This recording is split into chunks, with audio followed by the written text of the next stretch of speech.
ತಪಸ್ಸು ಮಾಡಬಹುದು. ಇನ್ನೊಂದು ತಪಸ್ಸು ಮಾಡಲೇಬೇಕಾಗಿರ್ತಕ್ಕಂಥದ್ದು, ಮರೀಬಾರದು, ವಾಕ್ ತಪಸ್ಸು ಮಾಡಬೇಕು. ಅನುದ್ವೇಗಕರಂ ವಾಕ್ಯಂ ಸತ್ಯಂ ಪ್ರಿಯಹಿತಂ ಜಯತು ಸ್ವಾಧ್ಯಾಯಾಭ್ಯಸನಂಚೈವ ವಾಂಗ್ಮಯಂ ತಪ ಉಚ್ಯತೆ. ನೀವು ಮಾತಾಡೋದು ಹೆಂಗಿರಬೇಕು ಅಂದರೆ ಹೂವುಗಳು ಹಾಕಿದಂಗಿರಬೇಕು, ಕಲ್ಲು ಹಾಕಿದಂಗಿರಬಾರ್ದು. ಹೂವುಗಳು ಹಾಕಿದಂಗಿದ್ದರೆ ಅದು ಮಂತ್ರ ಪುಷ್ಪ ಆಗುತ್ತೆ.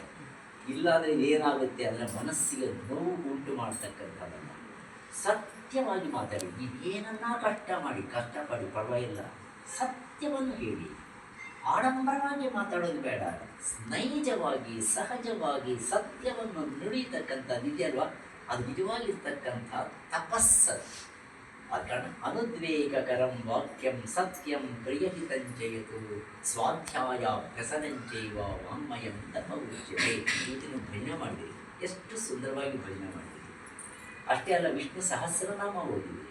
ನಿಮ್ಮ ಬಾಯಿಂದ, ನಿಮ್ಮ ನಾಲ್ಗೆಗೆ, ನಿಮ್ಮ ದಂತಗಳಿಗೆ, ನಿಮ್ಮ ಇಡೀ ಶರೀರಕ್ಕೆ ಒಂದು ರೀತಿಯಾಗಿರ್ತಕ್ಕಂಥ ವೈಬ್ರೇಷನ್ಸ್ ಕೊಡ್ತಕ್ಕಂಥ ಭಜನೆ ಮಾಡಿದಿರಲ್ವ, ಇದು ನಿಜವಾಗಿರ್ತಕ್ಕಂಥ ವಾಕ್ರೂಪಕವಾಗಿರೋ ತಪಸ್ಸು. ಒಂದು ದಿನ ಅಲ್ಲ, ತಪಸ್ಸು.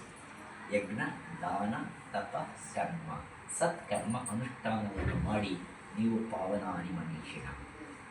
ಈ ಅಧಿಕ ಮಾಸದಲ್ಲಿ ಸುಂದರವಾಗಿರ್ತಕ್ಕಂಥ ಒಂದು ಕಥೆಯನ್ನು ನಿಮಗೆ ಹೇಳತಕ್ಕಂಥದ್ದು ಬಯಸ್ತೀನಿ. ಅದು ಯಾವುದೋ ಕಥೆ ಅಲ್ಲ, ಇಡೀ ಯಮ ಧರ್ಮರಾಜನನ್ನು ಅಲ್ಲಾಡಿಸಿರ್ತಕ್ಕಂಥ ಒಂದು ಮಹಿಳೆಯ ಕಥೆ.